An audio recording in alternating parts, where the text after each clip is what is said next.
and they were aware that they don't sign just me, but they sign a family.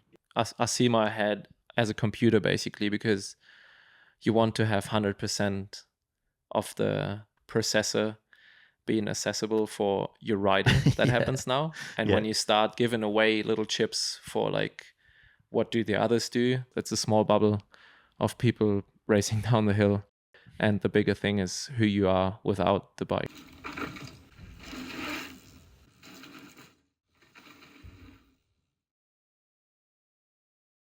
Christian Textor, welcome to the Downtime Podcast, mate. How's things?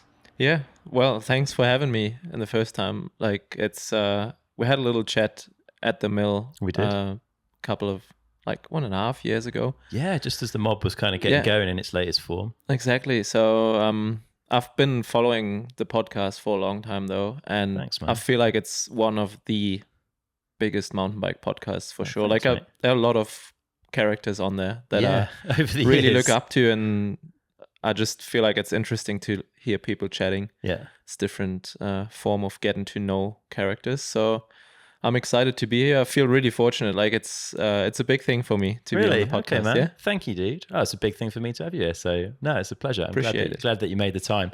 Yeah, let's start at the start then, because we did that little quick thing at the YT mail, but we didn't find out a huge amount about you then. So yeah, take us right back. Tell us a little bit about like where you grew up and how bikes came into your life, because I think it was a bit of inspiration from a bigger brother, right? Yeah, like, it's a long story, obviously, because it's quite a few years ago. But I think bikes were always sort of my favorite toy, like as a kid growing up. I played soccer, I played, I don't know, all sort of things that you do in school or whatever. But the bike's always been the one. Like, you kind of always come back to your first love in that way. But as you said, my bigger brother, he's 8 years older. I've got 4 siblings. Okay, so you come from a big family yourself. Big family, yeah. 3 sisters, 1 brother. I'm the youngest of them.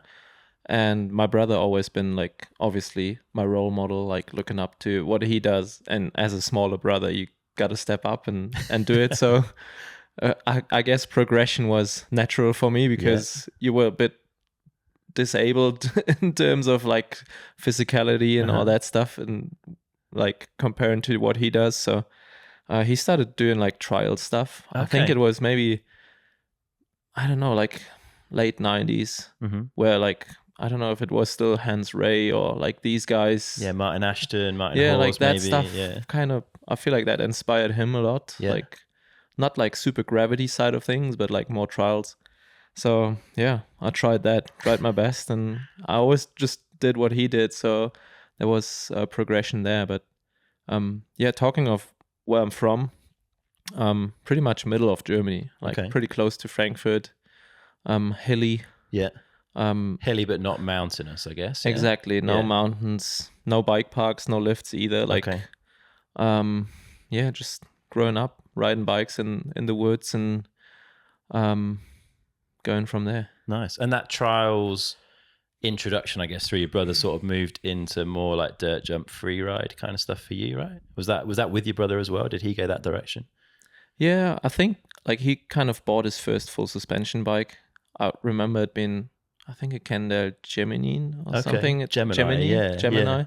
It had the Manitou Shermans on. Like, nice. That was a bike. Like, you would just look at it for hours and you're like, wow, that's so sick. And then obviously being inspired by like Cranked, New World Disorder and stuff like that, he would build drops into chutes and stuff. So it kind of went free ride there, and I just tried to follow along on a hardtail and holding on for dear life. But it quickly developed into dirt jumping for me, because that was the time where you would wait for New World Disorder to come out Christmas time, and that's your only visual inspiration of the sport back then. And other than that, you just buy magazines, and you would look in the magazines and you'd see like people like John Cohen, Timo Pritzel, I don't know, like the dirt jump stars from back then, and you just see like, oh, they do like no-handers over a jump that's like, it's not just a takeoff, it has a landing, it's a double. So you're like trying to build this thing looking similar somewhere in the gravel pit, and then you try to take your hands off the bars and like get a feel for it. And that's basically how I started riding, and we developed a little, I'd say, dirt jump scene at home locally. I was kind of the first guys to do that in my village, at least. And then we had some people who did it a bit more proper in the area. And as you do that stuff, you get to know these people, and you see like, oh, there's someone next village who does the same stuff. And that developed a little bit, and then we actually got a little dirt park, built it ourselves. Sweet. How old were you at this point then? Like, we were like 15. Okay. Walked up to the major of our village. Yeah. Showed him this like PowerPoint arranged with pictures of dirt jump parks, and we're like, we need this in our village. And like 3 boys, and big props to the major, because he was like, okay, we have this piece of land, and there you go. And I was like, yeah, my dad has diggers and I can operate them, like it's not going to cost us anything. Amazing. Yeah. And we actually made it happen and had a little spot, and that was kind of foundation for riding for us, because there was nothing like there are no trails, no, like not even a flow trail or something, no dirt jumps. It's just like whatever we imagined and did, that's the riding we had. That's cool. Have you seen that scene at home like develop over the years then, that I guess you and your brother sort of kickstarted a bit? Yeah, so my brother moved out by the time that we got more intense into dirt jumping, and he had other things in life that took over, but he's still riding now. His kids are taking over now, though, like they sending big. So that's cool to see it's passing on. Yeah. But at home, I think the dirt jump kind of thing was pretty strong for, I'd say, 5 to 10 years. There's still a lot of guys doing that stuff. Not in our home village, like that spot's gone now. It's becoming a sick concrete skate park at the moment, which is also cool. Yeah.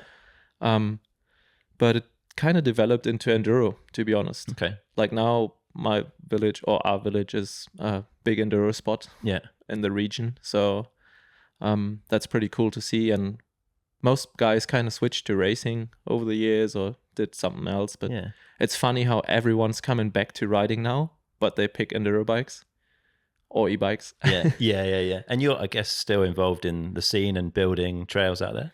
Yeah.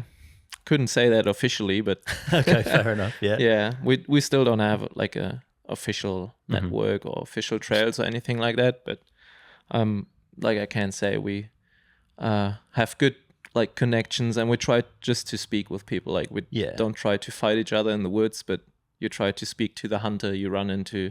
Yeah. And sometimes you get lucky. Yeah. And you develop a good relationship, and you actually get along with everything in the woods.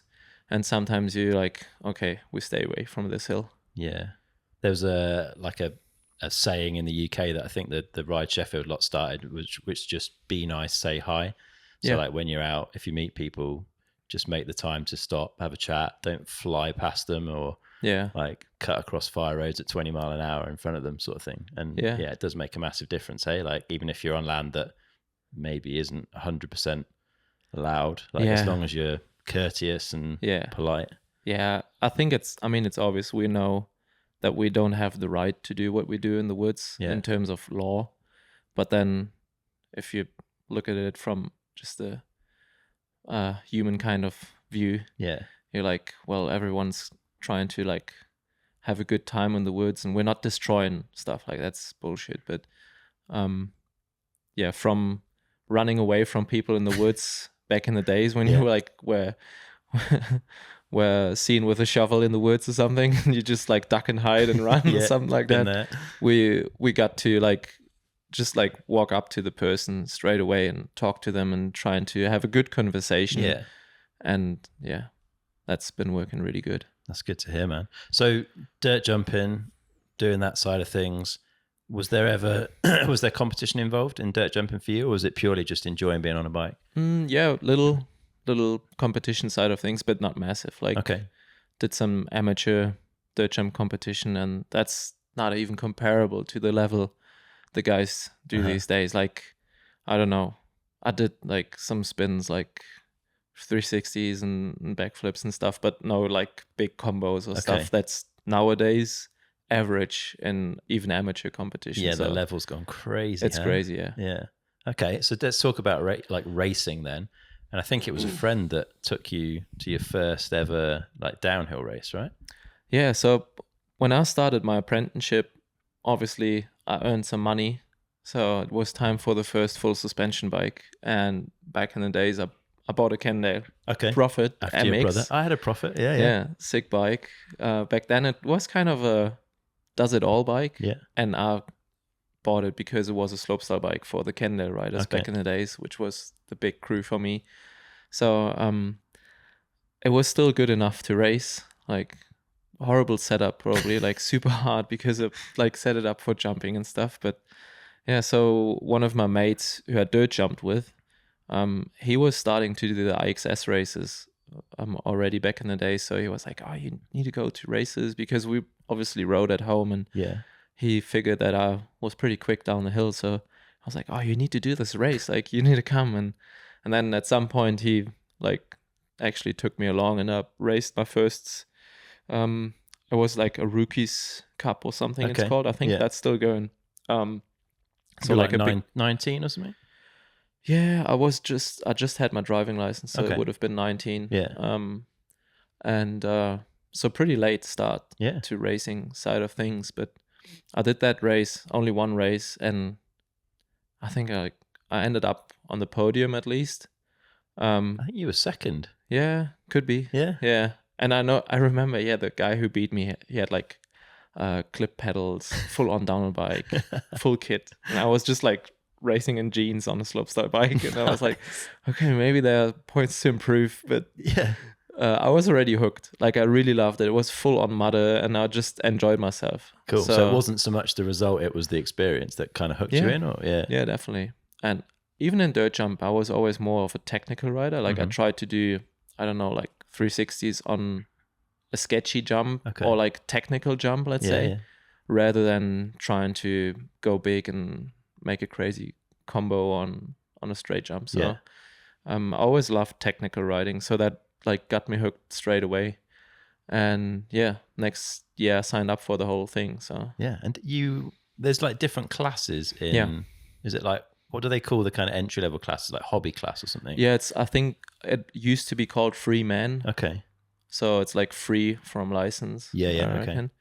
And you won the whole lot, right? Yeah, actually every race I entered, I won it. And most by a margin. So that was crazy. Still on the Profit at this point? Did you upgrade? No, I actually upgraded to track session. Through a local dealer. Like I got a little, like, I don't know, like a half price deal or something. So I got my first downhill bike. Double crown forks, everything. So nice. How did you get that deal then with one race result? Like how did you talk your way into that? I think it's just like it's been the bike shop I've always like went to, kind of. It's where my brother already bought the old Gemini and stuff like that. So it's been a good relationship to those guys. And I've always been, you call it shop rats, I guess. Like, you know, I was one back at home. The kid who breaks stuff all the time and you're always in there. And you're like, oh yeah, you have this half price. And go home. Nice. Oh, that's cool. No, but they always kind of supported me. Still till this day. It's still running the shop, and actually the junior took over now. Who's my age, and we're good friends. And it's cool. Like we have such a long history. He actually ended up wrenching for me at some of the Enduro World Cups. No way. He used to work for Fox and all that, so big shout out to the Ebener Zweiradsport guys. Yeah, that's amazing.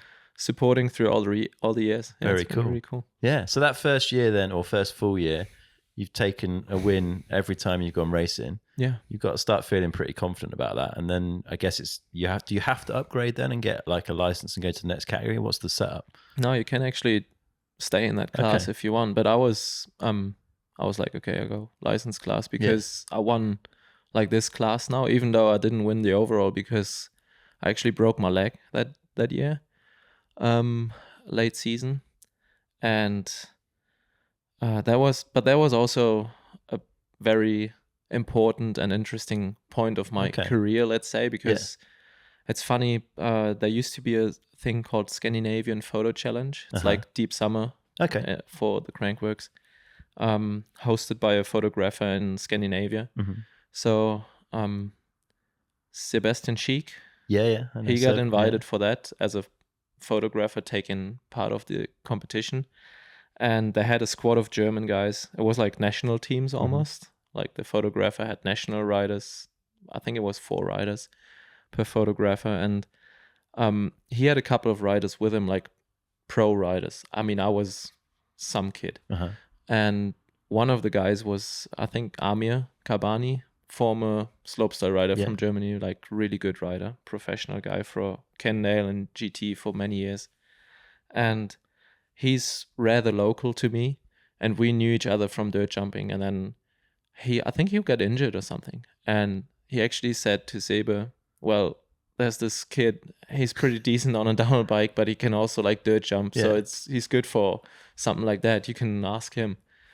I do believe that's the setup. So Sebe and Carlo Diekmann, also professional guy back then, they approached me and I was like, what? Like, this has to be a mistake, you know?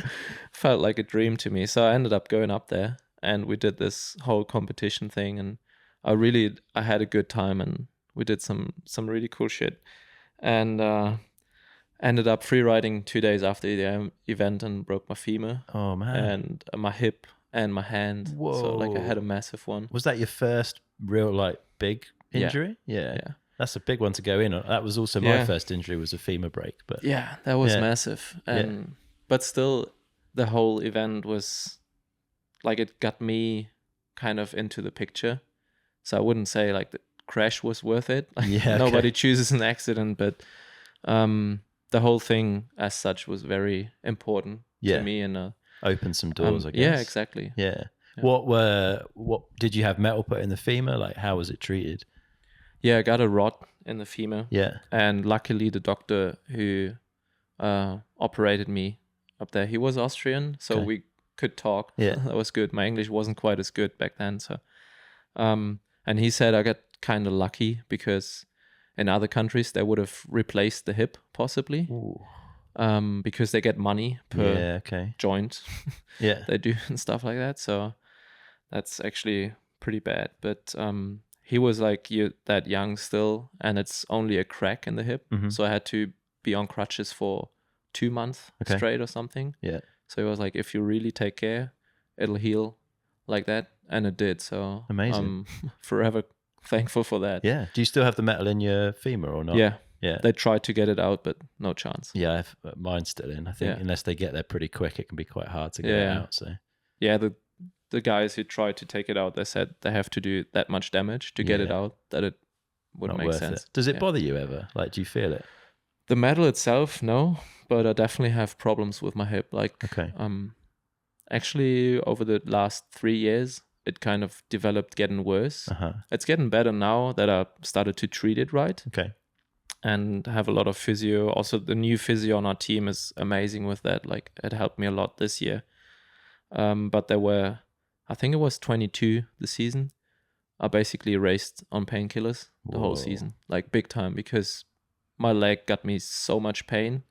It's, you know how when you hit your funny bone, and that's how your arm feels. That's how my whole leg feels when I was like, I don't know, like right-hander, right foot off, rooty corner or something, and your bike gives you a hip hit like from the inside. My whole leg was like funny bone, and I would literally be in tears. Yeah, I bet. After the stage, even last year, I remember in Chatel, second last stage, I just had a little slide out from a wooden bridge, and I had to save the bike, and you like do a quick response move, and it gave me that feeling again, like that hit.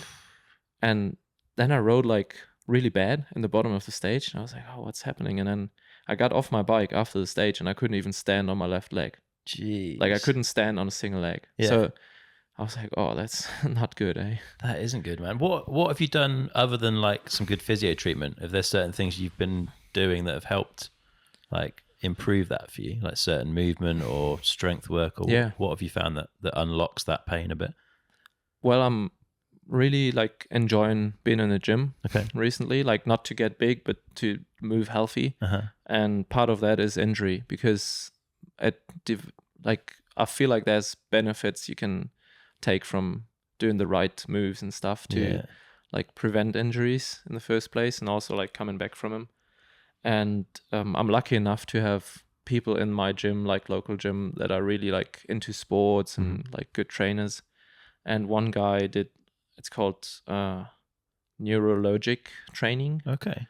Where you really target certain muscles in your body with certain movements, and like he would trigger stuff with like rubber bands and stuff like that, to regain muscle-mind connections, basically. To reprogram that pathway. Exactly. Yeah. Because my left leg, like I'd be super strong doing a squat. Yeah. But that's like in a straight line. It's your main muscle, and it's like easy for the head to do that. So. But when do you do a clean, straight squat on a mountain bike in terrain? So there are a lot of muscles around your hip, obviously, that need to be implemented in the movement. And I was actually shocked because I thought I was a pretty fit athlete. Yeah. But then we did some movements where I would struggle to even make my leg move. Yeah. And it's normally the easiest. You see someone do it, you're like, well, that's easy. Surely I can do that. You try it, you're like, and it's like no weight stuff, just like maybe a rubber band, and then you have to like twist it in a certain movement, and like, okay, now push your heel. I'm like, well, it's not happening, mate. It doesn't move. So we did a lot of that stuff to regain that muscle-mind connection, and it helped me massively to improve strength around my hip. Nice. So that's really good. And then just honestly, like good physio changes everything. Yeah. Not cheap unless you get it as part of your team structure, but often very worth it if it's the right person. Exactly. Yeah. Cool. So obviously downhill's becoming more and more of a thing for you. You work your way through IXS, had some good success there in the license category, and eventually decided to find your way to a World Cup. I think Peter Maritzburg was your first World Cup, was it? Talk us a bit through the process of getting yourself there, and also what it was like being there for that first one.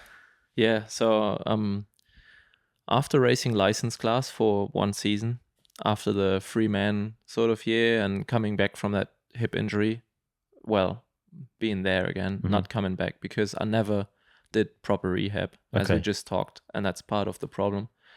I only started that 4 years ago, maybe. And how long ago was the accident? 10 years. That's over 10 years ago. Yeah.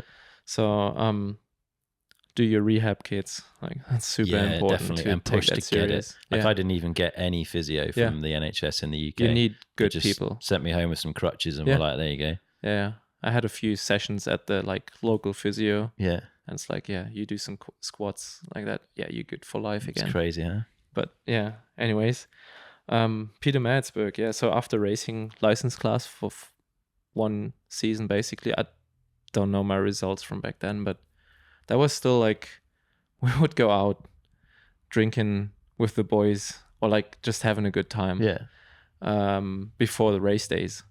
And like, I didn't know anything about being an athlete back then, but we just had a good time. And I think it's a good like part of riding careers or whatever. It's supposed to be fun, right? Yeah, exactly. But I figured that season, like, maybe it's good on Sunday not to worry about if you're gonna throw up in your helmet mid-race run, and you try to prevent a couple of those things, which is easy to do. So I learned quite a bit about racing, but still not on an intense level. I wouldn't like train properly or stuff like that. Just ride bikes. And but then actually Mad Dog Boris from back then Mountain Bike Rider magazine, which was the German Gravity magazine, he approached me and he was like, Sebe from the Deep Summer, the Scandinavian Photo Challenge. He was like, I heard you were doing that with Sebe, and he said you're like really sick rider, so we want to do a little team for the magazine, like you're nice. Keen. Yeah. So that kicked off with that as well. So was that the Bulls connection then? That developed out of that, because it was like a full in-house magazine team in the first place. And Boris kind of ran that. So we ran around Eurobike the year prior and like hooked up with sponsors, which was obviously easy because they were all keen to be in the magazine. Yeah. So it wasn't too much about the riders. Most of the people probably didn't knew me. Okay. But they were like, we give you free frames, we give you like stuff. So we got free bikes all of a sudden. No like budget or anything, but we got stuff. That was sick. And So it was me and a mate racing for that. It was a nuke proof mountain bike rider racing team or something like that. And so we decided, because I had recently met Potty in Germany, who was traveling in a camper van with his mate Stefan for the season, and he was the only other person in the world, I believe, racing a mongoose bike and me. So I raced the mongoose bike as well because Amir gave it to me through this connection. So so we got to know each other through that.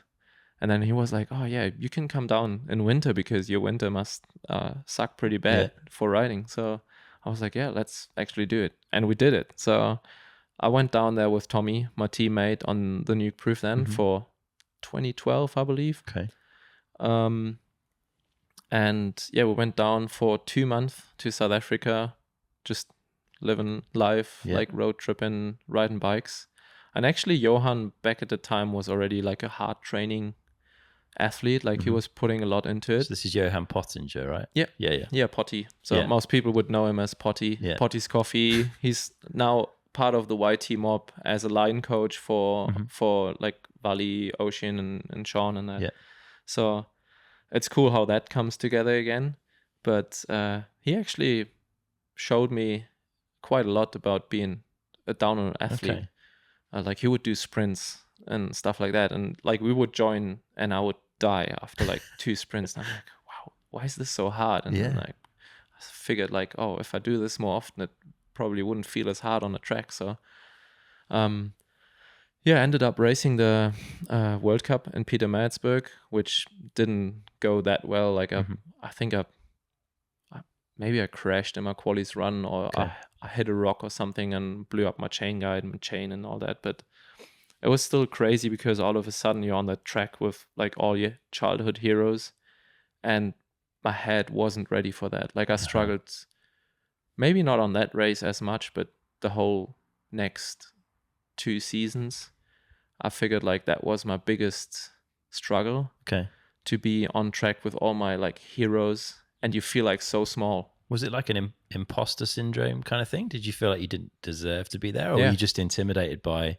Yeah, definitely intimidated. Like I was like, oh, I'm gonna drop into the section now and do my thing, but then you see like, oh, Steve Pete's coming. Okay, maybe I wait till he's gone. But then the next one's coming. It's like Brandog, Bryceland, I don't know, like all the like Minna and all the fast guys, and you're like, well, I'm not going anywhere here. Like, and my whole mindset like shifted from just do your thing, do your best, like ride your thing, to like worrying about stuff that happened around me, which took totally the focus away from riding bikes good. Because I feel like I was a pretty decent bike rider then, but I wasn't able to bring that to the track because my head was spinning around so much other stuff on the track rather than ride my bike.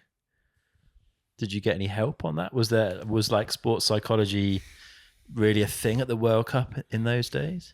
Not really. Yeah. I think like I felt like I needed to just man up, which is bad. Like, but that was like the feeling I had, and I don't even know where that like came from. I didn't like. I think it's a generational thing, right? That was the approach then. I wasn't like teached or like grown up like that at home. Like that wouldn't be a thing. So I don't really know where that came from, but like everyone was tough boys on the tracks and in the scene. So it's like, I think if I'd even talked about that, you'd be like a weak guy maybe. Yeah, you feel like it shows a weakness. Yeah, and I don't know if that's wrong, but I didn't like at the time. I didn't feel comfortable enough to like just talk to someone about that stuff. Like now I'm good with talking stuff about that, and also it taught me so much for now. Like when I started racing EWS, I felt pretty good straight away because it's still like I'm still racing my heroes.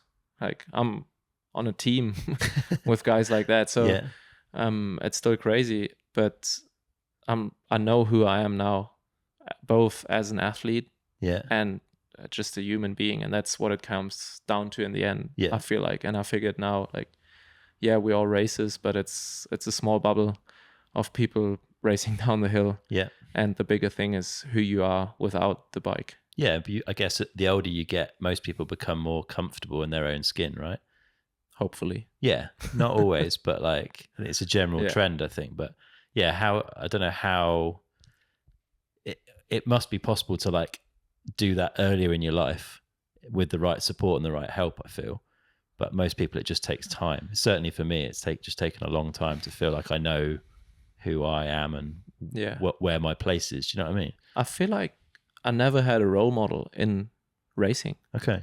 And that's why I'm pretty motivated now to like also see the young guys, especially from Germany, and like, even though it's just like posting a comment on the Instagram every now and then after the race, or like drop them a message, but like showing you're part of their story as well. Yeah. Okay. In terms of like, I see you. Yeah. And if you need someone, if you want to talk, like, I'm here. That's cool. And to build a community like that, because I felt like always like I had to figure stuff myself, and most pro riders kept cards pretty close to their chests back then.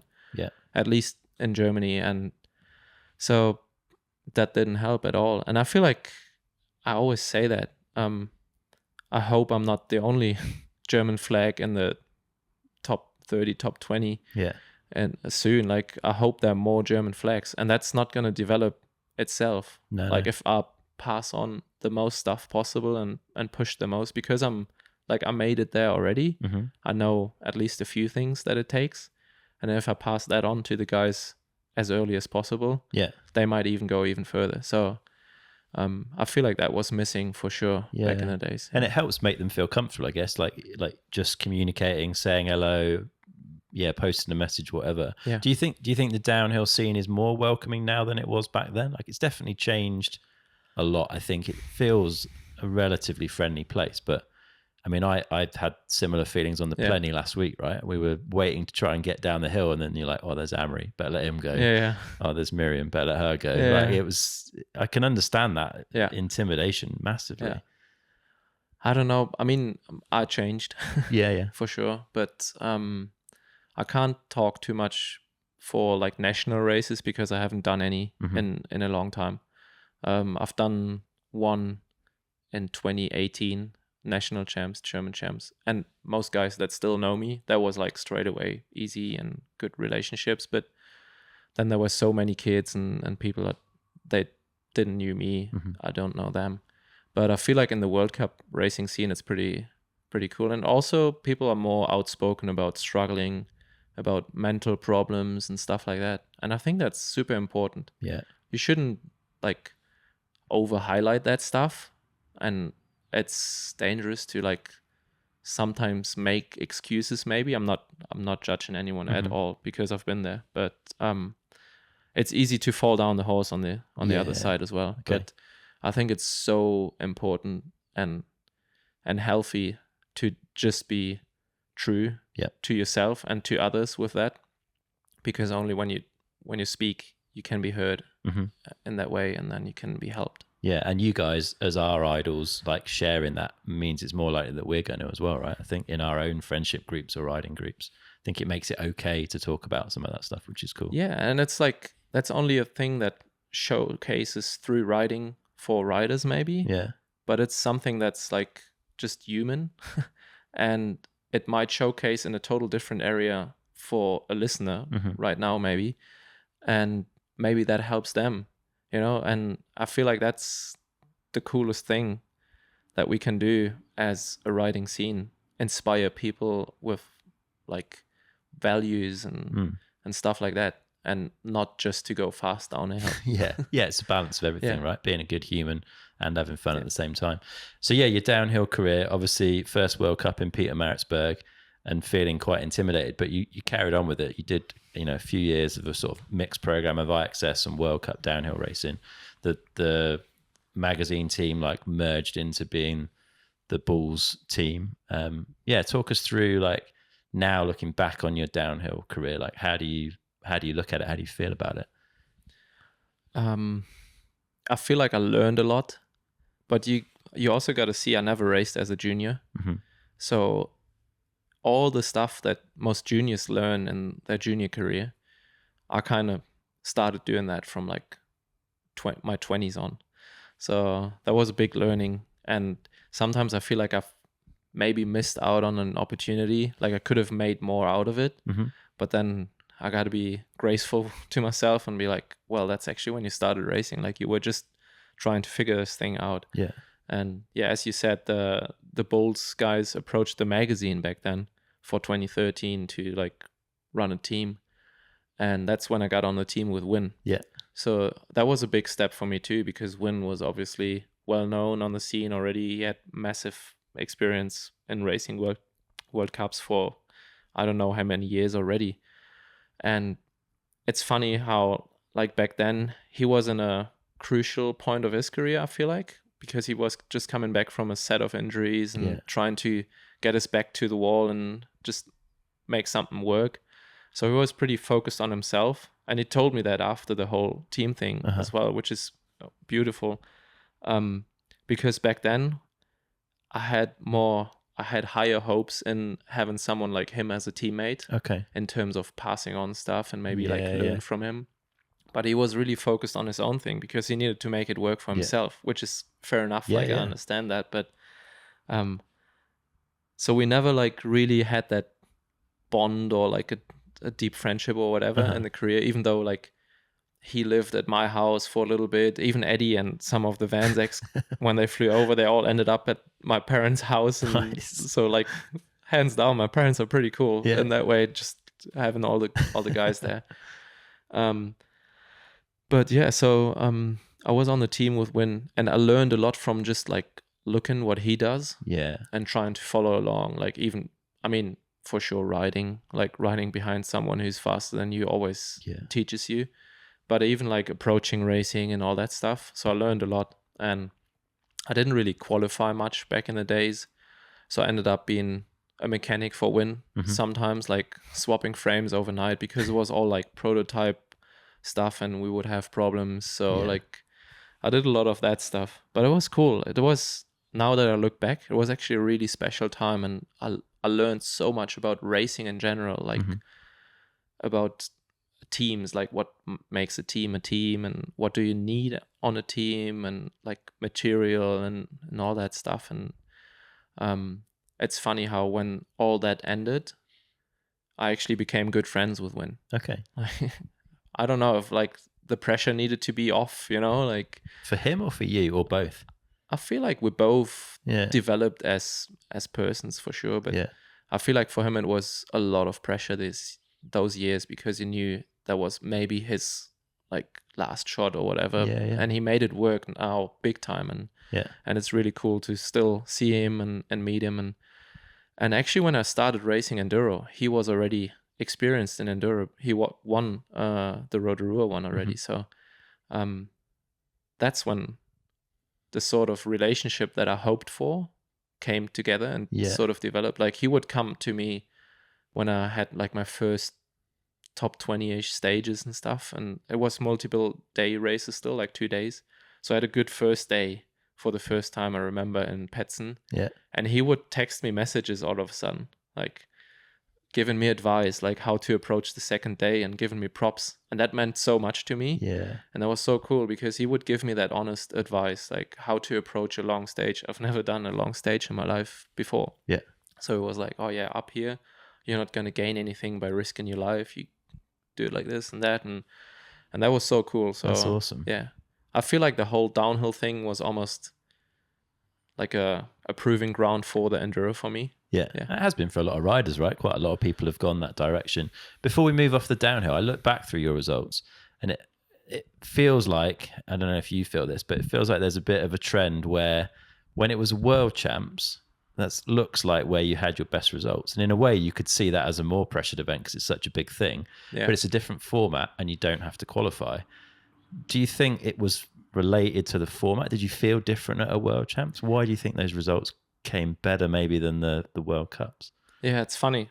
I don't know. Like somehow World Cups became my nemesis. Like, I hardly qualified at many. Like, I don't know. I qualified a few times, but in in general, like for how many I tried, I didn't qualify at many. And then I would beat so many guys who would beat me at a World Cup, at World Champs. Yeah. Because I don't know. You had top 40. Yeah, I had a 30-something twice. Val di Sole and Andorra. Yeah, yeah. On gnarly tracks as well, right? Yeah. So, and also another funny thing is I would race some of the same guys in an IXS Cup. Yeah. On tracks like Schladming, and I would get top 10 European Cups. And I would beat some of the factory riders who I would never get close to on the World Cup. So I do feel like these guys knew already that you have to step it up for a World Cup because it's a different thing. But did you feel more at home though at like an IXS or a European event? I feel like it was just like less pressure. Yeah, that whole imposter syndrome thing was less significant. And yeah, definitely. So if you could rewind the clock now and take a psychologist with you to the World Cups, do you think you could have got those results on a World Cup with a bit more help? Or do you think Texi of today is matured enough and learnt enough that you could go back and put those results down? That's why I was tempted to do a World Cup again. Because I actually wanted to find out, because I felt after I'd done well in Enduro, like I had top 20s and stuff, I felt like I was such a more well-rounded rider and more solid rider. I always had that question like, I wonder how I would do at a World Cup now. Yeah. But I mean, watching it now, like these days, it's gnarly, like massive respect. And it's it's cool to be close to that through the team. But I'm not tempted to do a World Cup right now. You're not? No. Do you think that'll ever change? I think that's done. Okay, but you get to hang out in the big truck then. Yeah, well, I still do. I've not been in yet. I want to go and have a look this week. I'm spare barista for Johan on the coffee machine. So perfect, nice. Well, we know where to come for a coffee. Good stuff, man. So yeah, obviously this downhill career, and you're still with Bulls. I think you were with Bulls for about 10 years in the end. Yeah, 10 years in total. Was it your decision to move to Enduro? Was it like a push from Bulls? How did the Enduro shift come? It's actually both, because obviously they stopped the downhill program as they did. Like they never quite committed enough to it to establish them as a downhill brand. I feel like the bike was for the time a really good raw bike. Like if you developed that thing, it would have been pretty good. But they never committed enough, I feel like, in that way, which makes sense for the brand. When you see the brand and understand the brand, it's so different to like a gravity-based brand. Yeah. But they were like, okay, we like this whole Enduro thing is a thing now, and it fits more to our products. So we develop a little Enduro bike, and you want to give it a crack. And I mean, obviously at the time, I did not have many choices. Like I could have been on some German downhill team, but Bulls gave me the opportunity to race the Enduros, and then I could still do the downhill part. So for that season, 2017 maybe, I raced more downhill still than Enduro, or 16, I don't know what year it was, but I just raced the Enduro series. They said you should race for still doing my downhill program. Yeah. And but actually straight away, first race, I was like, oh, that actually feels like riding bikes at home. Because as I said, I don't have a bike park. I don't have downhill tracks. Yeah. At home, it's always been Enduro. You either push up your bike or you ride up your bike, the hills, and then you ride down trails. So that's your downhill training. Yeah. Which is essentially Enduro riding. So straight away you felt more comfortable, I guess. Yeah. So that felt more like, oh, that's actually what I do at home. Yeah. And so those races, became national champion straight away that year. Yeah. So I was pretty successful, I'd say, in the first season. And I was like, oh, that's sick. Like we're riding so many new places, because I've been on the downhill scene for quite a while, and you race the same tracks over and over again. And I feel like that's a point for many guys who switched. And I was like, oh, that feels fresh. It's just something new. And it's like new tracks, new locations. You experience the locations differently, like a more well-rounded picture of the location and stuff. And I still know and believe that both sports disciplines have their pros that you can't beat with the other one. But that just felt fresh to me and felt good. So I kind of committed to Enduro the following year. Yeah. Was it less intimidating? I guess at that point in enduro, there was like the enduro riders weren't quite as elevated as they are now in like the sort of idolization side of things. But then there were a few people that had come across from down, like Fabian, Nico, like some, you know, those superheroes of the sport from the 90s. How did you feel more comfortable, not just with the style of riding, but in that group of people? Well, I didn't really race those people till 2018 because my bikes wouldn't be strong enough for World Enduro. Okay. So in the first place, I just raced like smaller races, national races. We had a thing called Trail Trophy that was pretty close to like alpine riding. Had a few stops in the Alps, and but it was like a German-based series. And I did all those races. I think I did 24 races in total that year. Yeah. Not being a multi-time dad yet, so I had more time on hands for that. But so I raced loads of smaller races, but the bikes weren't ready. Like I knew it wouldn't make sense to sign up for EWS, even though I was already signed up 2016 for Finale. But then my bike wouldn't make it most of the smaller races, so we figured it's not worth it. But even in those smaller races, it was funny because I knew there were like established enduro specialists in the German speaking scene, and some of them were on like World Cup teams. And I was the new guy, like the downhill guy. I knew I was a good bike rider, but again, I could feel that like thoughts creeping in. Oh, he must be the fittest guy ever because he's like training that hard or whatever. So, but then I started beating all those guys. Like I think I won all races basically that I did. And then it also like people were like, oh, why don't you race EWS? And I'm like, yeah, well, I would like to. The bike's not quite there yet. Yeah. That's a kind of tricky one, right? Because you don't want to throw your sponsors under the bus, but like exactly. You don't want to do yourself a disservice by like, oh, I'm not ready for EWS or whatever. And then we kind of got it ready with some mods. Like I did with a mate, we did a different link, like CNC machined instead of a 2-piece carbon thing and stuff like that to make the bike last. Yeah. And work a little better.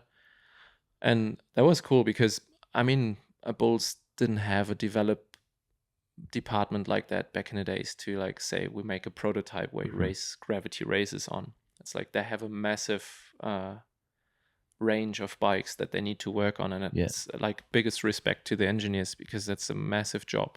And it's different approach, as I said. And still they made it work, and they gave me a bike in the end that really worked. So thanks for that. But we kind of had to like figure out ourselves back then. Yeah. And then we got it ready, and I signed up for my first EWS 2018 in Orlage. Yeah. Which appears to be the hardest one ever in the history. Was that the wet, rocky French one? Yeah. Yeah. 2 days or like 4 days with practice. And it's like, I think it was the biggest one in terms of pedaling, tight liaisons. And I felt like I got run over by a bus a couple of times after that race. And I was like, okay, so that's enduro. This is real. Yeah. Yeah. This is the big show. And at that point, I was like kind of tinkering along. Like I knew from racing all these smaller races, it's not like I wasn't chasing a career or anything, but I knew like job wise because we already had a kid then. And I knew like, well, I'm responsible for stuff in my life, for like a little family and all that. So I need to have a job. Yeah. And I was like, well, I'm not going to make anything out of racing small races all the time. And that's not my passion either. Like just like winning small races to be on the box. I want to challenge myself. I want to grow as an athlete and stuff like that. So I was like, okay, I'll give this EWS thing a shout. And if I do like top 50 pretty much in the first season, I know there's potential to go further with training because I didn't have a trainer back then, nothing. Like I was just freestyling. And so now I knew like there was improvement on the line, but I wanted to prove myself first that I have what it takes to make it in EWS. And so first race, I actually had crashes, I had cramps, and I struggled so bad, but it was such a big eye opener. I actually ran over one of my mates in one section. That was the craziest part of the race. Like, he crashed in like a channel. His bike was sideways, and I just like lifted my front wheel and ran straight over him and his bike. That was a image that I have from that race. And so I was like, oh, okay, that's enduro now. But I think I was 52nd or something, or 50th. Okay, so close to where you wanted to be straight off. Yeah, exactly. So I was like, oh, that's actually pretty sick. Yeah. But I was unpleased straight away, because I knew like, oh, I could have been better. Like, I think that's the thing that's wrong in our brains, why we keep racing. And then next race that year, like I only did the Euro rounds. I think it was Petzen. Mm-hmm. And Petzen, the riding style was more like my home, like rooty, wet, like pretty like deep dirt and stuff like that. So that felt like riding at home in winter. And I think after the first day I was 18th. And that was like crazy because I was like full privateer mode, racing with friends. But it was so sick. It still gives me goosebumps when I think about it, because everyone from like the German crew we had, it was like a tight crew of friends that we raced all the races with, and they like really stepped up, and they were like, oh, I'll wash your bike. And then one like a friend, like, she made dinner and she said like, oh, you relax, like you stretch your legs and stuff like that. So all of a sudden everyone was like, oh, this is big. Yeah. And we can be part of it with like helping and lifting him up. And and that's also like Win texted me that night. I remember like, oh, stay cool, just do what you did, like you did amazing today and you do the same tomorrow and all good. So yeah, kept it together and ended up top 20, second EWS. So that was crazy. And that's where I knew like, wow, like I'm capable of this. Yeah. This doesn't happen by mistake. Yeah. I mean, it was only one time then. Mm-hmm. So you think, oh, it's one hit wonder or whatever. Like you mind these funny things. Yeah. And then next race in Latue, that was just super hard for me. And my bike was a small bike, so it was hard to just hang on. Yeah. And I had a 40th maybe, which wasn't bad, and I mean, nowadays it'd be pretty solid almost. But back then, I think if you had a solid race, you'd be easier in the top 20. For sure. It wasn't quite as tight back then. Exactly. Yeah. So, and then Ainsa, the next race in Spain, I actually just entered spontaneous because I did so well in Petzen. So I was like, oh, I might as well do all the Euro rounds. Yeah. And I had another really good race on terrain. I wouldn't favor myself. Like, it's so different from home and everything. And I actually ended up 16th. So that's when I realized, oh, wow. There's something here. I can be one of the guys. Yeah. And like, I was dreaming of maybe one day being in the top 30 start group and stuff like that when I had my first like top 20. Like, if you're one of those guys. And all of a sudden I was like beating half of those guys. Yeah. And I'm like, wow, this is crazy. That's amazing. And I guess at that point as well, like there was quite a lot of money moving into the sport. It was in its relatively early days. Enduro was a growing discipline. People were buying enduro bikes at a rate. So I guess you could see that potential to actually earn, to make a living from it and support a family, right? Which was obviously very important to you. Yeah. And like, thanks to Bulls, they were like, oh, you're actually doing well here. And I won all the national championships back then too. Mm-hmm. So that was super important to them as a German brand and all that. So they offered me to be like, okay, what do you need to focus on this rather than working jobs at home, like in construction. Like my dad has a drilling company and I used to work there flat out whole winter to take time off for racing in summer. Yeah. And just jump in on little jobs in the summer. Yeah. Which is cool. Like I love a good craft and honest work, with my own hands. So it hasn't come freely to me to race full time. So I appreciate it even more, I feel like. But so that was amazing for me because it was like a natural progress from like the work took off and the riding kind of got more and more because I got money for it all of a sudden and stuff like that. But it never felt like, here's a massive deal, live up to it. Yeah. You know? Yeah. And I think that maybe my head wouldn't have been able to manage that in terms of pressure. Yeah, yeah. So I'm happy for the route I kind of took. And but riding got more and more intense. I had more like time to spend for training. I got a trainer that year too, to just structure my training, because as I said, we already like started a family then, and it was just so hard because I would always question myself in terms of, did I do enough this week? Yeah. I might go for another ride. I might go to the gym, and you don't have that structure. And my wife was going crazy because you're like, well, we wanted to do something today, but then I feel like I missed training and I need to do another session, and then she couldn't plan anything for us. And so it was good to add a trainer to the team. And I guess when you're short of time like that with a family, you want to know that every hour you spend training you're doing the right thing. Like, you're getting the most value out of that hour.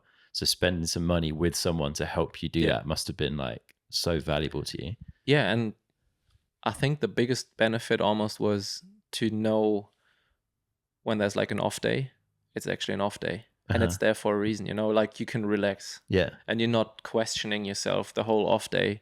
Oh, should I actually go for a cheeky one tonight? Like a cheeky ride in the Arvo or a quick gym session or something. But it's like, okay, here's the plan. That's the structure. Stick to it. Yeah. And you've done everything right. So that helped massively to schedule life, but also to relax my head, because the last thing you want to have as a racer is being on a start line and questioning the whole program leading up to this. Yeah. You want to be there. I'm ready. Yeah. Yeah. I've done everything. So you come from a big family, and often that leads to people creating their own big family, which is kind of the route that you've gone. Family is obviously very important to you. Four children now? Yeah. Is that right? Fairly recently, the 4th edition. Yeah. The smallest one is only like close to 4 months now. Okay. Amazing. Yeah. And how old's the youngest? Yeah, the youngest is 4 months. Yeah, and our oldest one is 7 and a month now. Okay, so you've been a father for a good while. Yeah. I mean, I have one child, she's 4, and I know how much work that creates. I mean, it's a lot of fun, but it's also, it's very busy. How do you manage to race at the level you're racing and have 4 children? Your wife must be amazing, full stop. But so I'm sure like props to her. But yeah, how do you fit it all together? How do you balance everything and keep everyone, including yourself, happy, right? Because you don't want to feel like you're letting your children down and all of that side. Yeah. Yeah, I mean, you said it. My wife's amazing. Stop. That's the answer. No, but other than that, I don't know. Okay. I don't know how I do it. Like I just do. I just try my best in both worlds, and that's how it feels most of the time. You're like trying to dance on 2 parties. Yeah. And because you're always you're in one world and you miss out on the other one. And it's like both ways like that. Yeah, yeah. So it's definitely a big challenge to balance all that. And you obviously I love my family more than anything in the world, my wife in the first place and the kids. But you always feel like right now you almost like let them down, you know?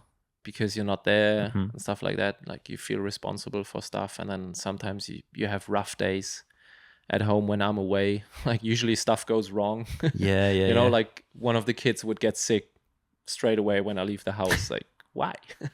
And maybe it just highlights more because you go and you realize it more. But so it's definitely not easy to balance that. But yeah, I mean, hands down, my wife is doing an amazing job. And we also that's super important to me that we take this decision of keep racing together. It's not only my decision. I don't want to chase my dream and pay the price of I don't know, damage my family, damage my wife, health mentally and physically. So it's always a team decision for us to keep doing this. And I would really like leave it up to her to say like it's enough now. Like we can't do this anymore. But we got amazing family at home. We got amazing friends who really step up, especially when I'm away. Like we try to schedule things a little bit. So my wife has some support at home, like good friends who help us, and that's like you say, it takes a village. It really does. Yeah. And it's amazing. Like that's such a beautiful thing that we are blessed to experience.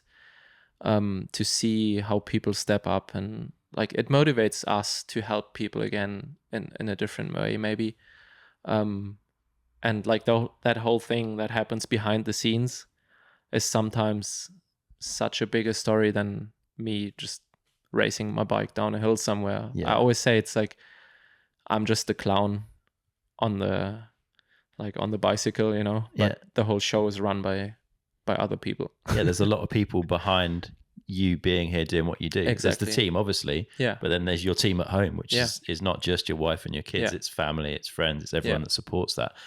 Does that come with a pressure though? When you're at the top of the hill, like, do you want a result to prove that it was worth everyone making those sacrifices, including yourself? Yeah, that thought is definitely present. Sometimes, but I know I shouldn't give in to that because it doesn't help. Again, like I see my head as a computer basically, because you want to have 100% of the like work processor being accessible for your riding. That happens now. And when you start giving away little chips for like what do the others do, which was the bigger thing back in the days, or like, oh, I should like deliver here, I should make it worth it and stuff like that. You give away capacity from what you need for your riding. So I try to not give in to that too much, but it can drive you sometimes. It definitely keeps me going. Like, I mean, last race in Leogang, I had just a stupid crash up top on stage 1, and then I fell down the mountain a couple of meters further down, and that's like where you give up. But then I'm like, no, I can't quit. Like, I literally thought of my kids in that moment. And I was like, no, I don't want to. I don't know. They probably don't even care right now. And maybe they wouldn't ever find out what result I did that race. But it kind of gave me that feeling in the moment. I was like, no, we're not quitting. Like, that's awesome. Mama ain't race no quitters. So that way. So I just kept going and kept grinding. And again, it comes down to values that you pass on. And that's for me, like, my instrument is the sport to develop those values, maybe, and show them. And that's also funny because people ask me like, are the kids racing yet? Are the kids into riding? And I'm like, I don't know if they ever will. I don't care. Like, what I want to care about is what values they hopefully get passed on. The values transfer across whatever they do, right? Whether it's sitting in an office doing something 9 to 5, whether it's racing bikes, whether it's doing something else in sport. Super important. Does it help motivate you in training as well, I guess? Like, if you've got to dig in deep on a session, you're probably going to go harder because you're like, well, this is an hour I'm not with my kids, so I've got to make this worth it. I'll definitely get more efficient. That's for sure. Because I mean, life's busy at home. Super busy, and it's kind of hard to structure everything. And the biggest thing I'm lacking is bike time, obviously, because I don't get away from home as much. And I feel like that's where I lose the most at the moment, especially this year. It's been super busy. But for like the training side of things and what I do at home, I'm like, you wake up, get Theo ready for school. Okay, he's gone. And then you like get the next one to kindergarten, and you like arrange some stuff. And then it's like, okay, this is my time window now, gym time. And you don't hang around. Like, you go there and you do work, and it's good. Like, it definitely helps me. And I feel like I was useless when I had no kids because I just wasted my time flexing so much in the mirror, taking photos for Instagram. No, but just like cruising so much. And it's funny how on the team, like, Jack is pretty structured and like he doesn't waste time, and I'm like Lord Featherhead sometimes on the show. You know, you gotta have some funny characters. So I'll take that. But actually, like when we speak, he's like, "How do you do it at home?" I'm like, "Yeah, maybe I'm relaxing and chilling that much here when we are traveling, because at home it's like full on. So this is almost like an off time. Yeah. Even though, like yesterday, first day here in Morzine, I just like pumped laps whole day because I was like, this is my chance, like to ride a bike. Yeah, definitely. And I think I've had this conversation with my wife, like, what did we do with our time before we had kids? Like, you don't, until it's scarce, you don't make the most of it, I don't think. So in a way, it's kind of cool because I can transfer that. I don't know if you feel the same, but like I can transfer that structure and that busyness into other parts of my life as well. And I just get more done in general than I ever did pre-kids, I think. Yeah, absolutely. So we should talk a bit about YT, right? Because that's been the latest chapter of your life. I think you had a good friend who's been working for YT for a while. Was that the initial link in? Like, tell us a bit about how the YT gig came about. Yeah, it kind of started a long while ago when, as you mentioned, Eric Irmisch, German Steve Pete, as they call him, he's been since day one with YT as a development rider and a racer. Yeah. And we've been good friends for years because I met him through racing national downhill cups for sure. And so we've been always like riding together, training together when it was possible. And when I started racing enduro and all that, and I had that long-term relationship with Bulls, and I would hang out at his every now and then to like go ride because he has good riding around and good bike park and stuff. So we just hung out and joking. He'd be like, "Oh, like it'd be sick to do some enduro stuff for YT and whatnot." And I'm like, "Yeah, let's like it'd be so sick to be on a team together one day." And he'd be like, "What really? Like you wouldn't go away from Bulls, would you?" And I'm like, "Well, if the circumstances are right and it fits and with family and everything, why not?" And then like that kind of started a little fire. But YT at the time was like, "Well, we don't want to sign just a one-man show. Mm-hmm. If we do enduro, we want to do it properly." So that kind of like turned it down at the time. Yeah. And I think it took like 2 years or whatever till YT really started that whole new mob program. And that's when they approached me directly and they were like, "Well, we're ready now. Like we want to start a program and we feel like you're fit for the program and everything." So that's when talks started happening. But yeah, the initial thing got started by my buddy. So I'm very grateful for that.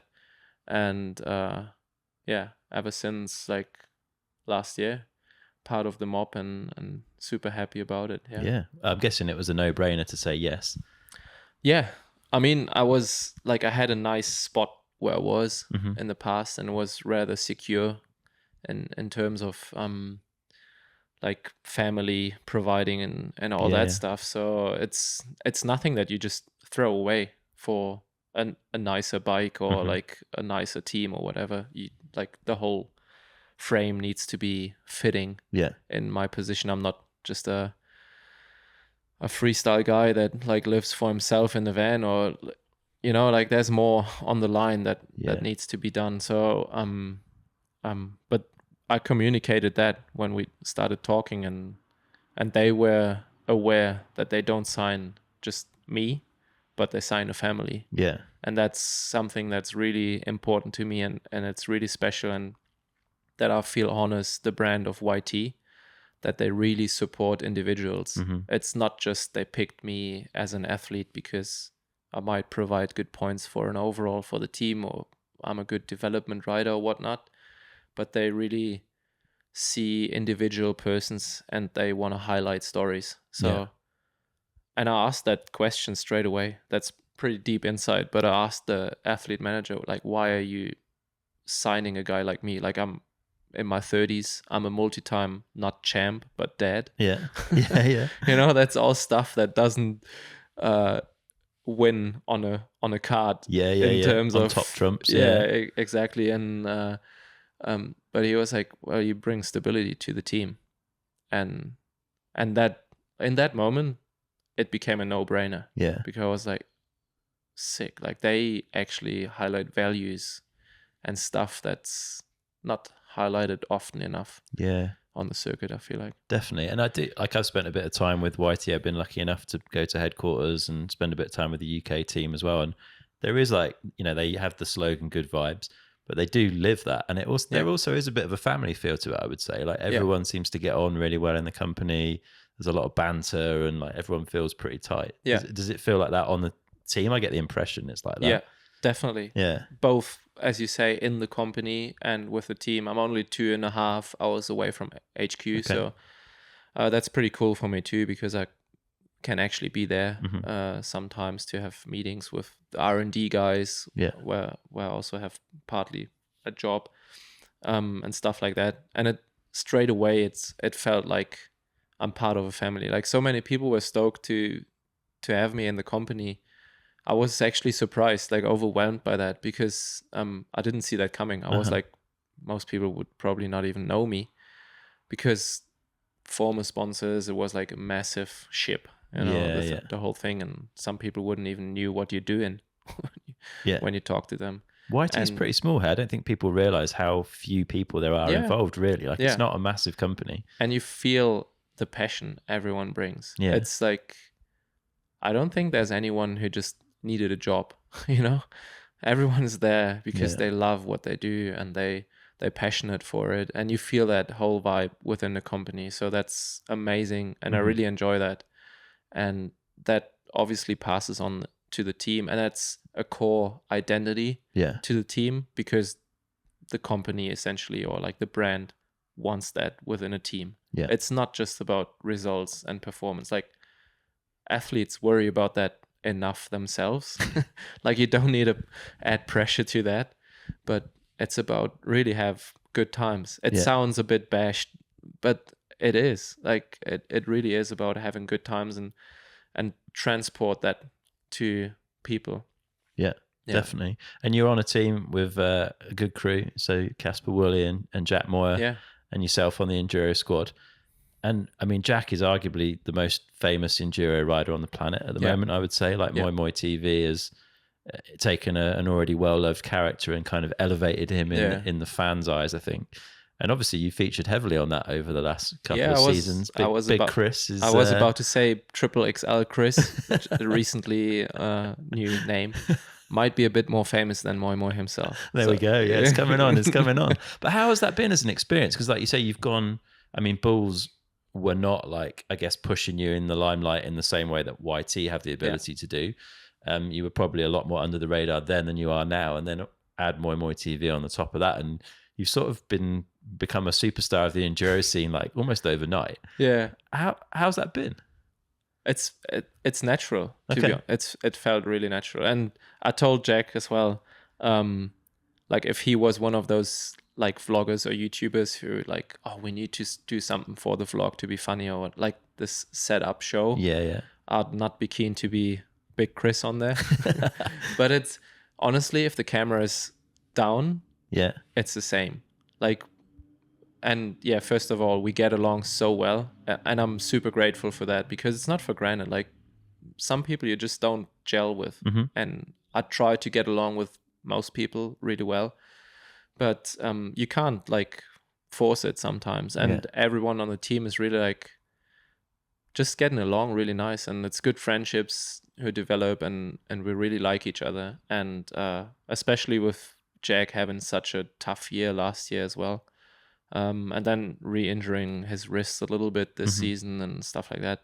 So we've gone through stuff in a way, and that bonds you, and it became a really good friendship. And also on the vlog, it just like, it's natural, you know, like we talk the same amount of nonsense when the camera is down, and maybe sometimes more than on the vlog, to be honest. But we also have like good chats, like deep chats about life and stuff that's going on. So that's really cool, and I really enjoy that. And the whole like MoiMoiTV thing, it just like felt natural to be on there, and I kind of enjoy that.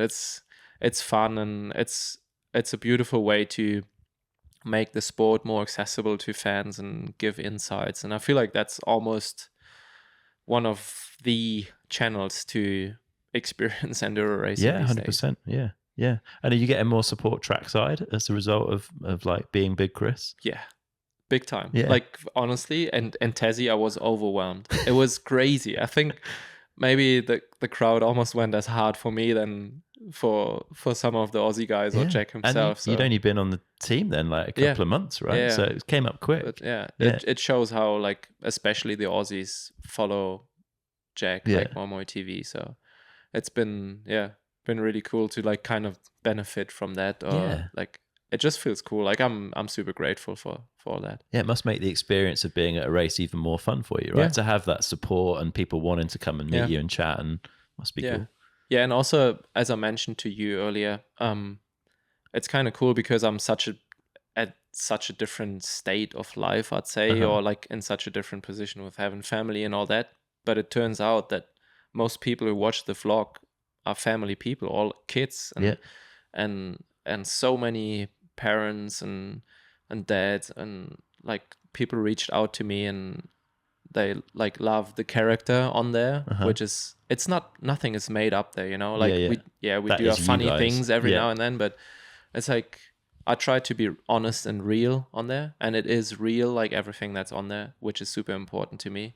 But I feel like just sharing my heart every now and then hits a bit deeper than just talking about which corner you washed out in the race, you know. So and that seems to touch people and inspire people, and that comes back to me. Like I get messages on Instagram and stuff, and that keeps me going. That motivates me on days where I feel like quitting, because it doesn't make sense when you sleep next to a kid's bed on the carpet overnight, and you feel like, oh, I should train, should do this and that, and everything falls apart. But then you get a message and people are like, oh, I don't know, like we got inspired by what you do, and we do this and that again now, and it's so good for our family. And I'm getting tears when I read stuff like that, and that's amazing. And that gives me motivation again to like, okay, let's keep going. You're a role model for family people that want to do something alongside it.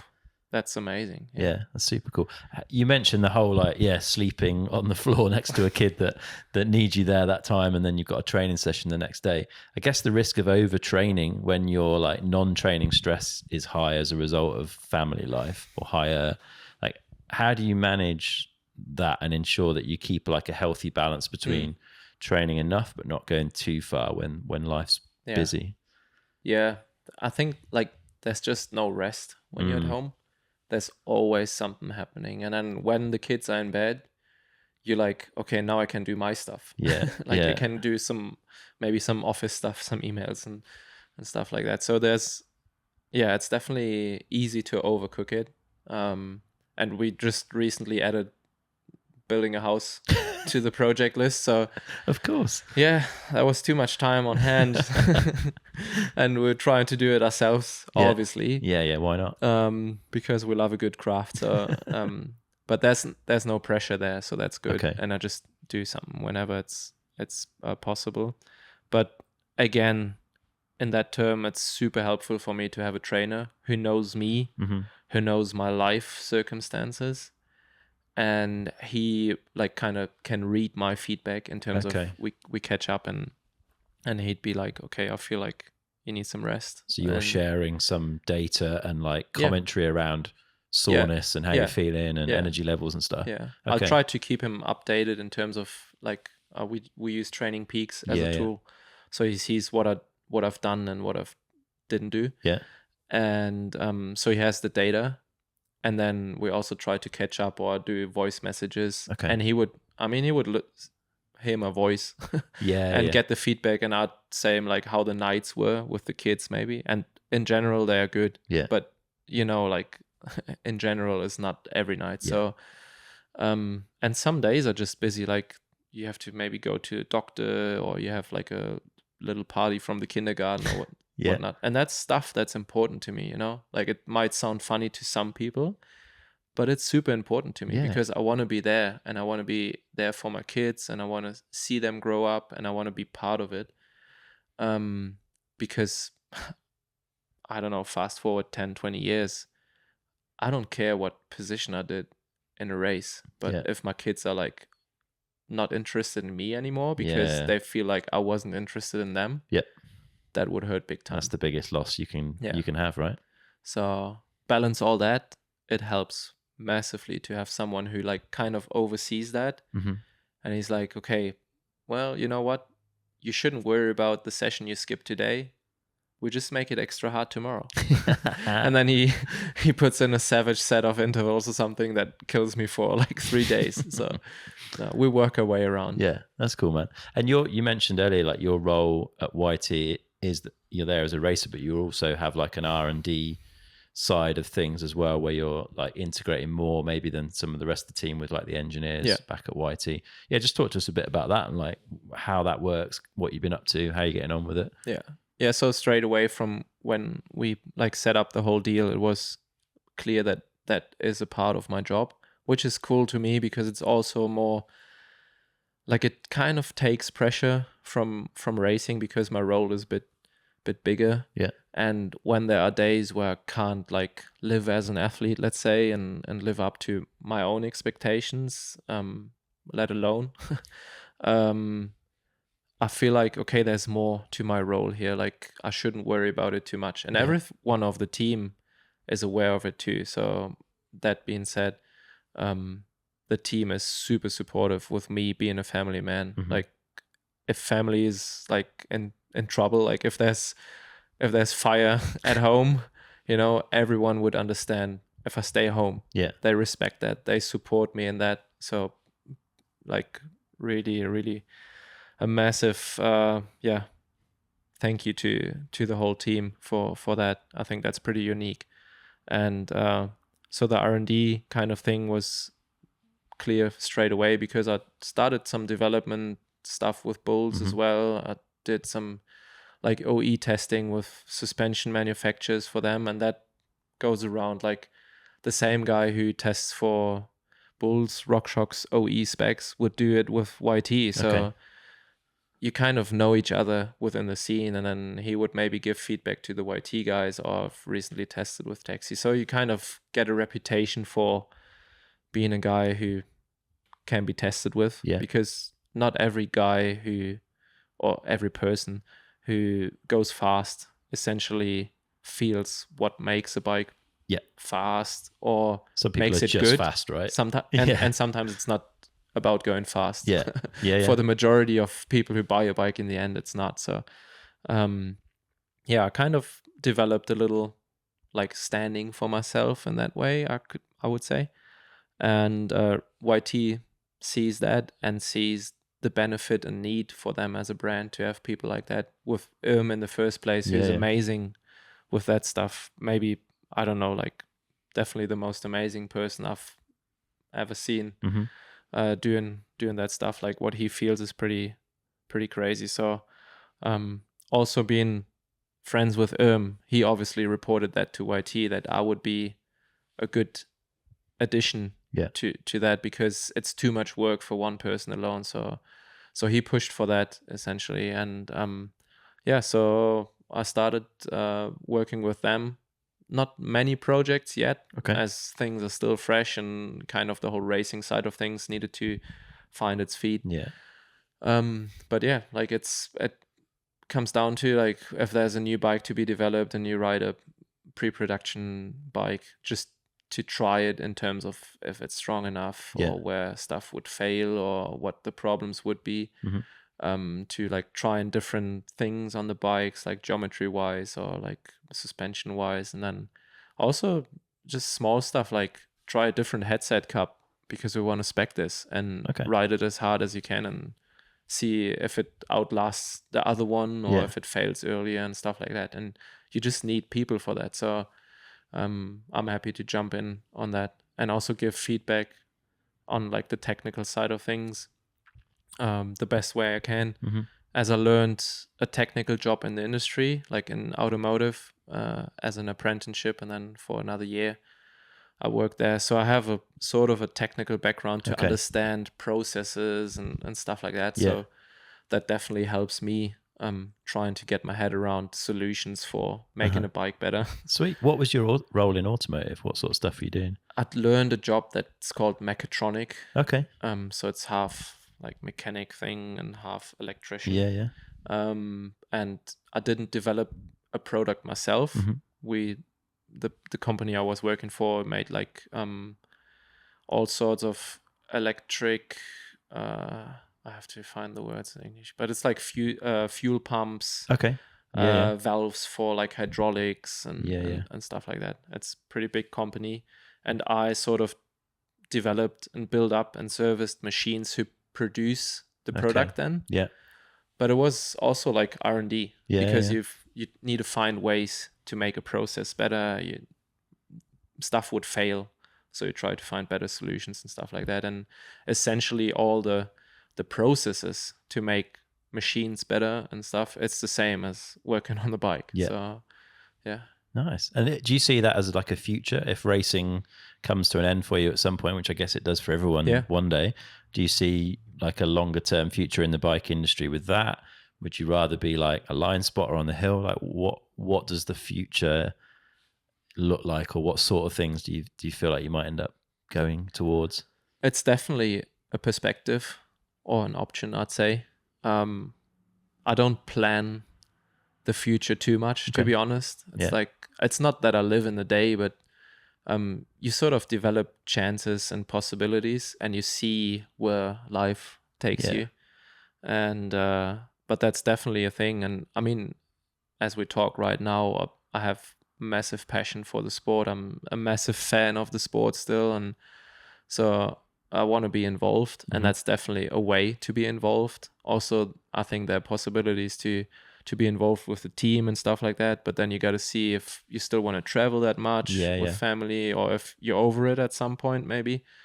But it's definitely a way, like a perspective, I'd say, to be involved, and I want to develop myself there as well. I'm just as eager and competitive in that way, like being an athlete, also to like being a better test rider.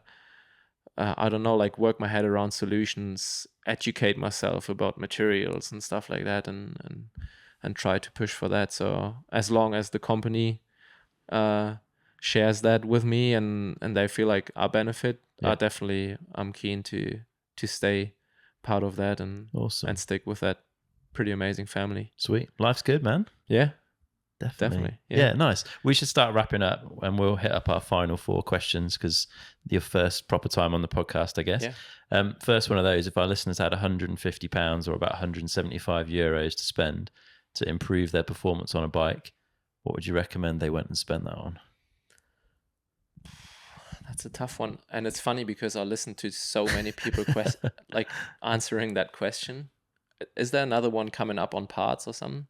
No. That's kind of the parts one, really. It's like, and I think some people had some people had the approach of like doing a coaching lesson or something, and it's tough because it's so individual. It depends on like how your riding state is, like how good you're riding, how bad your bike is, maybe. Like if your tires are rubbish, for sure you want to spend the money on new tires. So it's pretty individual, but if it comes down to the bike, I think, like good tires do make the biggest difference on a mountain bike. And I feel like especially people who like just started riding and they don't have like a lot of awareness for their own like movement on the bike yet, and they didn't develop a lot of technique, it really helps to have a good coaching session. And I'm saying a good coaching session because there's a lot of not that good coaching sessions out there, and people like make you believe stuff that might work for some, but then it's like they I feel like a lot of people sell laws, you know, like that's the technique that you have to do, otherwise it won't work. But then you see people who win World Cups and they're all different. They do what the coach might say is wrong, you know? So, I mean, it's hard to find those people sometimes. But if you have a really good coaching session, just someone who's a very good rider and aware of body position and stuff, if they do one run behind you, they'd give you like 3 keys what you change, and it might change your bike riding. 100%.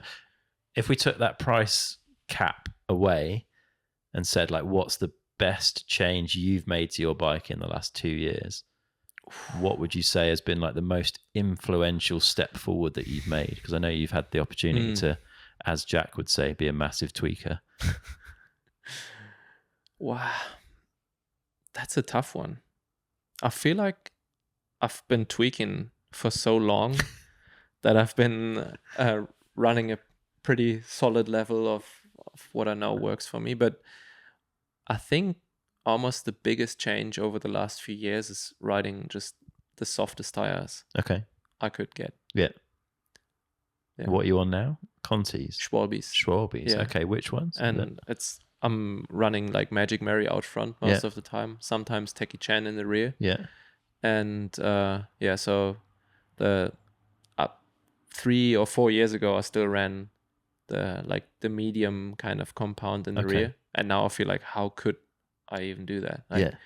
Now I'm running the softest tires and little spoiler, even softer stuff. Because I'm part of another development program with them. Sweet. So that's definitely some of the best changes I'd say I've done. Yeah. Interesting. Okay, man. Second one, if you could wind back the clock and sit down with 16-year-old Texi, what advice would you give him?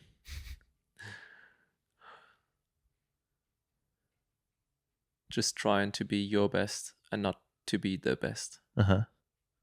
Yeah. Do you feel like you spent a lot of your earlier life trying to be the best? I worried about being the best. Okay. And is that gone now?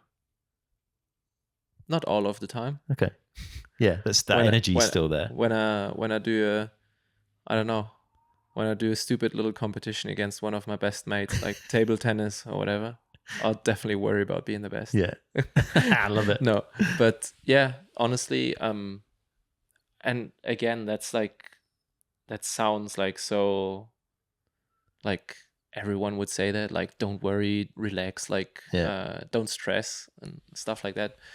But I guess everyone says it because it's true. And just calm down and don't stress about like what's going to happen or what's not going to happen. And just like do you. Yeah, being your best versus being the best is quite a nice way to reframe it, because it totally changes the headspace, but the intent is still really positive. Yeah. It's not like you're backing away. You're just working out what's going after you rather than going after someone else or...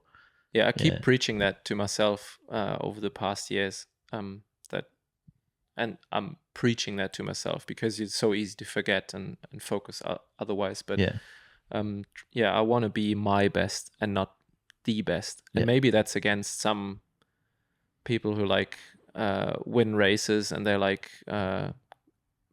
get pushed into a super ego mode or whatever. Yeah. Maybe that works for some people. I don't know.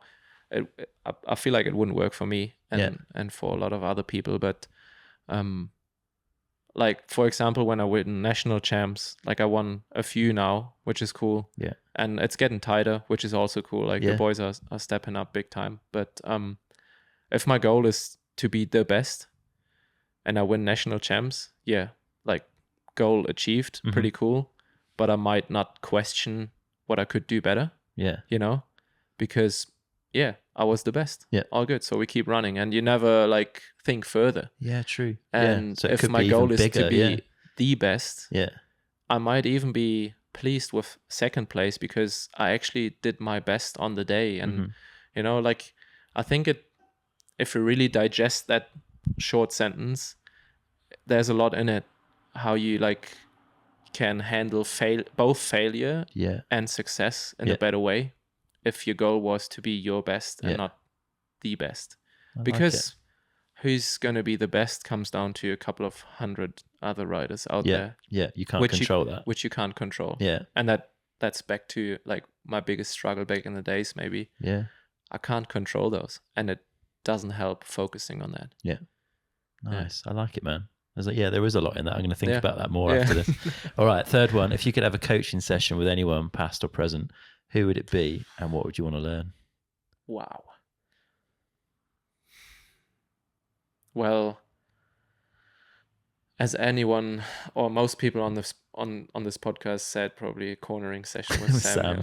Yeah. But maybe that's just more for watching him corner. Yeah, I'd happily watch Sam ride round turns all day long, I think.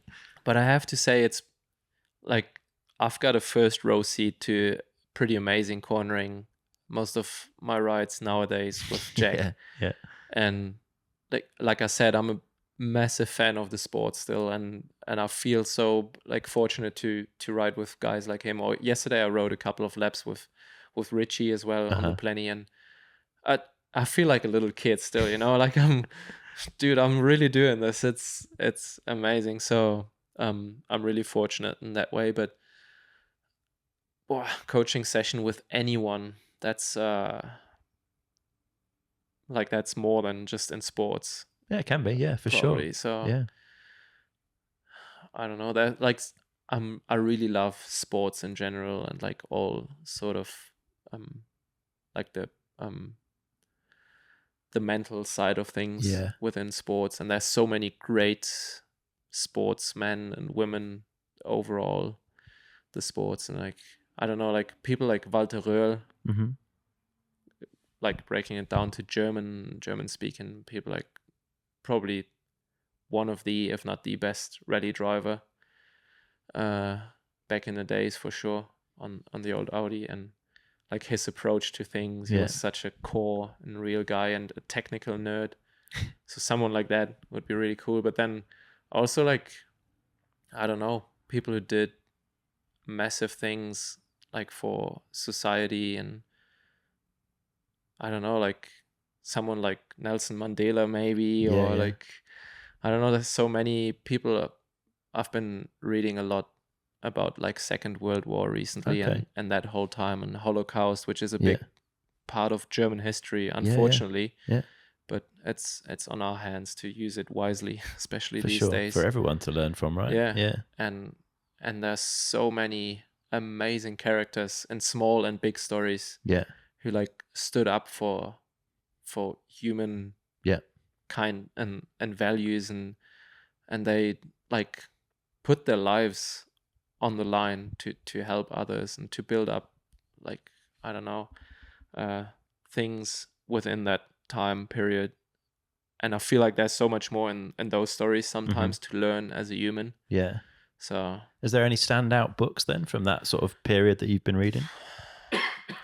I don't know. There's one guy who was a German pastor. Like I wouldn't say I'm a religious, but I believe. Like I'm a believer. I'd say that it's a thing between my heart and God, and not about following rules and stuff like that. So, but there's one guy, Dietrich Bonhoeffer, and his life is so inspirational. In that time, he got actually killed by the Nazis in the end, but like till the last second of his life, he just was a well of positivity, and like carrying good like values and like against all odds. Like he was really living up to like loving his enemies in a way that's super inspirational, like not naive, but just out of this world almost. Interesting. And that's definitely a story that touches me big time and teaches me for life, like for everyday life. You have to send me a link and I'll stick it in the show notes so people can dig in if they're keen. All right, last one. Something you do every day that you feel benefits you. Quiet time. Okay. And a prayer. That's and hard a cup of coffee. That can be hard to find in a mountain bike week, right? There's a lot going on. Finding somewhere quiet to reflect is not always straightforward. I just recently added 100 push-ups to it. Okay. But that's a different story. It's a bit of a thing we started, but no. But honestly, I think in a life, but also in a time where like so much is happening, you have to find like just quiet time of relax and like not scroll. Like quiet time doesn't mean being on your phone or watching like, telly. Like really just be quiet. Maybe not even reading something. But just like calm down and let your body and like your brain, your thoughts start being present, because there's so much. I feel like, especially like as you mentioned, you have a race week sometimes and it's busy, or at home weeks get even busier. And then you come to that like quiet time again and you just sit and you feel like, oh, like there's so many thoughts, there's so many things that are on my mind, but they like get pushed back all the time. And I feel like people do that on purpose sometimes because they're scared of their thoughts. And some people are scared of quiet, of being alone. And if that's the case for you, I think it's alarming. Because it's so healthy to be quiet and to listen what's happening inside of you and process that. And so, would you call it a meditation or not? Because meditation, people often think, is about clearing your mind, but I'm not. The more I kind of dig into it, I'm not convinced that's necessarily the case. It's about letting these things in and being willing to address them and letting them go again. It's not necessarily about like just sitting there totally blank for 20 minutes. I think people like paint the picture in different ways. As we're all different, but you could call it meditating. I don't know. It's your version, maybe. But I think it's just comes down to like quiet time and actually be quiet. And sometimes just like when you don't know what you can think of, just be like that. And see what happens. And as I said, for me that's deeply connected to my belief. So to just, for me there has to be something bigger, and that's my foundation, for life, for everything. That's my source for family life, for racing, for keep this running. Maybe that's partly the answer of how do I all do it. I don't know. Maybe it's not just me. That definitely benefits me. What I do every day. Definitely helpful to have a belief in something. It doesn't have to be a god. It could be like, I don't know, the universe has got your back or whatever it is. But I feel like we all are in a way. Yeah. Like even if you, it's a saying, like even if you just sit on a chair, you believe it's gonna hold your weight. You know. Yeah. So I think a whole brain is designed for that. You know, in a way. Yeah. And even if you like, you have a good explanation how things work in the universe and how everything like started, there's still, it comes down to a set of beliefs in the beginning. Yeah. Because you have to believe something first to be there to develop. It's a bigger topic. Yeah, but we can't answer everything. Yeah, right? exactly. Yeah. And I don't know, that's just my way to find peace, to find strength and like stability and grounding. All that. Yeah.